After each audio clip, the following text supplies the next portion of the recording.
ഞാൻ ഇതിനെക്കുറിച്ച് സംസാരിക്കുന്നില്ല എന്ന് വിചാരിച്ചതാണ്. പക്ഷേ എന്തിനാ എത്ര കഷ്ടപ്പെട്ട് സംസാരിക്കുന്നത്? ആളെ വെറുപ്പിക്കാനായിട്ട് ആൾക്കാരുടെ ഇടയിൽ വരുന്നത് ഇല്ലാത്ത നുണക്കഥ പറഞ്ഞിട്ട്. നമ്മുടെ കൊയിലാണ്ടി വന്ന ചേച്ചി ഉണ്ടല്ലോ, ചേച്ചി തിരിച്ച് ഓൺലൈനിലേക്ക് സജീവമായിട്ടല്ലേ സോഷ്യൽ മീഡിയ. ചേച്ചിന്ന് വിളിക്കാനുള്ള പ്രായമൊന്നും ആ പെൺകുട്ടിക്കില്ല. നിന്റെ മോളെ പ്രായമുള്ളൂ തള്ളച്ചി കണ്ടേ. അതിൽ ചേച്ചി പറയുന്നൊരു കാര്യമുണ്ട്. ആ പറയുന്ന കാര്യം വെറും കള്ളത്തരാണ്. കാരണം എന്താ വെച്ചാല് ഈ തള്ളച്ചി പറയുന്ന മൊത്തം സത്യം, വേറുള്ളവർ പറയുന്ന നുണയോ. ഇതിനോട് ചാഞ്ഞിട്ട് ഒരു മുള്ളുമുരുക്ക് ഉണ്ടായിരുന്നു. അത് വീടിന് ഭീഷണിയാവുമെങ്കിൽ അത് വെട്ടിക്കളയണ്ടേ. അതിന്റെ കുറച്ച് നെട്ടോട്ടത്തിൽ ഇട്ട് ചാടിയിട്ട് പോയില്ല മക്കളും കുട്ടികളും. ഇപ്പൊ ഒറ്റയ്ക്ക് ഇരിക്കുക തള്ളച്ചി. കാരണം എന്താണെന്നറിയോ, ചേച്ചിയുടെ വീട്ടിൽ അങ്ങനെ ഒരു മുള്ളുമുരുക്ക് ഉണ്ടായിരുന്നേ. ചേച്ചി ഒരിക്കലും കൊയിലാണ്ടി തട്ടോളം വരില്ലായിരുന്നു. അത് ഉറപ്പുള്ള കാര്യമാണ്. ചേച്ചി കുറെ അങ്ങനെ എടുത്തിട്ട് അഭ്യാസം ഉണ്ടാവും. നിന്റെ സ്വഭാവം നീ പറയുന്നേ. ഇങ്ങനെ പറയുന്നുണ്ടല്ലോ, ചേച്ചി നിരപരാധിയാ, ചേച്ചി നിരപരാധിയാണ്. അത് കാലം നിന്റെ ഭർത്ത് വീട്ടുകാർക്ക് ഒരു ദിവസം മനസ്സിലാക്കി കൊടുക്കും. ഭർത്താവിന്റെ വീട്ടുകാർക്ക്. അവന്റെ വീട്ടുകാരെ അറിഞ്ഞിട്ടല്ലേ ഇവിടെ എടുത്തറിഞ്ഞിട്ട് ഓടിയത്. ഇവിടെ ഭർത്താവും ഇവിടെ കുട്ടികളും. പിന്നെ നിന്റെ വീട്ടുകാർ പിന്നെ നിന്നെ കാട്ടി കടയാന്നറിയാം. എന്നെ കൊണ്ടല്ലേ നിന്റെ വീട്ടുകാർ നിന്നെ വെച്ചിരിക്കുന്നത്.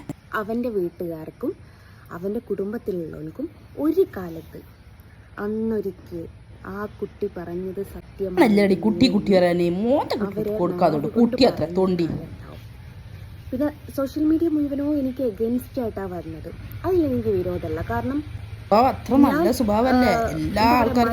മല്ലിട്ട് ICUവിൻ്റെ അകത്ത് കിടന്ന സമയത്ത് പോലും ഈ സോഷ്യൽ മീഡിയ പറഞ്ഞത് എന്താണെന്നറിയോ, നാടകമാണെന്ന്.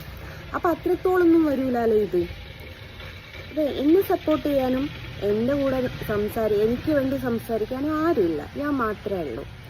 അത് ഈ ചേച്ചി മുതലെടുത്തിട്ട് ചേച്ചി അങ്ങോട്ട് വിളിച്ചിട്ട് വീഡിയോ ചെയ്യോ പ്ലീസ്, ഞാനൊരു തെറ്റും ചെയ്തില്ല എന്ന് പറഞ്ഞിട്ട്. അതേപോലെ ഞാൻ ആരെയും വിളിച്ച് കുടുംബത്തിലല്ല ആ കുട്ടി ജനിച്ചത്. ആ കുട്ടി നല്ല വീട്ടിലാണ് ജനിച്ചത്. അതിനുകൊണ്ട് ആ കുട്ടിക്ക് ഇല്ല കഥ പറയുമ്പോൾ നല്ല ബേജാറുണ്ടാവും. നിനക്ക് പിന്നെ എന്ത് കേട്ടാലും ബേജാറില്ല. നീയും നിന്റെ കുടുംബം അങ്ങനത്തതാണ്. ഇതിനുകൊണ്ട് അങ്ങനത്തെ ബേജാറില്ലാത്തത്. ആ കണ്ടന്റ് ഒരു 2-3 ദിവസം അതിലേക്കപ്പുറം പോകില്ല ചേച്ചിയെ. അത് കഴിയുമ്പോഴേക്കങ്ങ് പോകും. പിന്നെ യൂട്യൂബർമാർ ഭയങ്കര ഹൈപ്പിലുള്ള തംബ്ലൈനൊക്കെ ഇട്ടിട്ട് ഒരുപാട് ആൾക്കാർ വീഡിയോസ് ചെയ്ത് കണ്ടു. ചിലർ പറയുന്നു ഞാൻ ജയിലിലാണെന്ന് പറയുന്നു. ചിലർ പറയുന്നു എന്നെ പോലീസ് പൊക്കിയെന്ന്. പൂച്ച പോലും നിനക്ക് സപ്പോർട്ടാക്കാനേ. എന്നിട്ട് എന്ത് ഇത്ര വലിയ അളക്കളക്കുന്നത്? ആ പെൺകുട്ടി ഇപ്പായിട്ട് വന്ന യൂട്യൂബിൽ ആ പെൺകുട്ടിക്ക് എത്ര ആളുണ്ട്? അത് ഫസ്റ്റ് ചിന്തിച്ചോ. നിന്റെ സ്വഭാവം എവിടെ ഉണ്ട്? ആ പെൺകുട്ടിയുടെ സ്വഭാവം എത്ര നല്ല സ്വഭാവമാണ്. പറഞ്ഞു കൊടുക്കേണ്ട ഡേറ്റ് മാസമുണ്ട് എൻ്റെ കയ്യിൽ. അതുകൊണ്ട് ഞാൻ ഒന്നുകൊണ്ടും പേടിക്കണ്ട. ആ ഒരു മാസം ആ ഒരു ഡേറ്റിന് അവളിവിടെ വന്നിട്ടില്ലെങ്കിൽ ഞാൻ പേടിച്ചാൽ പോരെ. അപ്പം ഇവള് അത്രമേൽ സ്ട്രോങ് ആയിട്ട് തിരിച്ചു വന്നോലെ. സർപ്പമല്ല ഞാഞ്ഞൂലാണല്ലോ കൊത്തിയത് മോളെ. അത്തായം മുടങ്ങാൻ ഒരു ഞാഞ്ഞൂല് മതി. അത് നിനക്കറിയില്ല. അത് ഇവക്ക് പിന്നെ ഭർത്താവും ഇല്ല കുട്ടികളും ഇല്ല. അവളെ ഭർത്താവിൻ്റെ വീട്ടുകാർ മൊത്തം അടിച്ചാണ്ട് ഓടിപ്പിച്ച് ഒരു കുളിച്ചിട്ട് വന്നിട്ട് ഇത് വാക്കുറടി. കുളിക്കാതെ കാണും ഭയങ്കര വൃത്തിയായിട്ടുണ്ട് കാണാൻ. ഇവക്ക് ആരും ഇല്ലേ. ഇവളെ ഭർത്താവ് വീട്ടുകാരേ ഇല്ല. എന്നിട്ട് വേറെയുള്ളവരെ ഭർത്താവ് വീട്ടുകാരെ പറയുന്നത്. ഇവക്ക് ആരും ഇല്ല. ഇവളെ ഭർത്താവ് പണ്ടേ ഇട്ടാടിയിട്ട് പോയിട്ട് പോകുമ്പോൾ നല്ല അന്തസ്സായിട്ട് കല്യാണം കഴിച്ച് ജീവിക്കുന്നുണ്ട്. ഈ കോന്തിച്ചിൻ്റെ അടുത്ത് ആരും നിൽക്കുമോ? ഈ തള്ളച്ചിൻ്റെ അടുത്ത് എന്ത് നിറം മാറുന്ന പോലെ നിറം മാറിക്കൊണ്ടിരിക്കുന്നത്. ഇവളുടെ അടുത്ത് ഏതെങ്കിലും അടുത്ത് നിൽക്കുക. ഓൻ എങ്ങനെയോ കെട്ടിപ്പോയി. ഇപ്പം എങ്ങനെയെങ്കിലും ഒന്ന് തലേ നൊയിഞ്ഞ് കിട്ടിയോ രക്ഷപ്പെട്ടിപ്പോൾ. സോഷ്യൽ മീഡിയ തുറന്ന് അന്ന് തൊട്ടിട്ട് ഇവൾ വ്യാജപ്രചാരണമാണ് ഓരോരുത്തരെക്കുറിച്ച് പറഞ്ഞുകൊണ്ട് നടക്കുന്നത്. അപ്പം അങ്ങനെ അരി മേടിക്കുന്ന ഒരു ലെവലാണ് ഇവള്. നിന്നെപ്പോലൊന്നല്ല.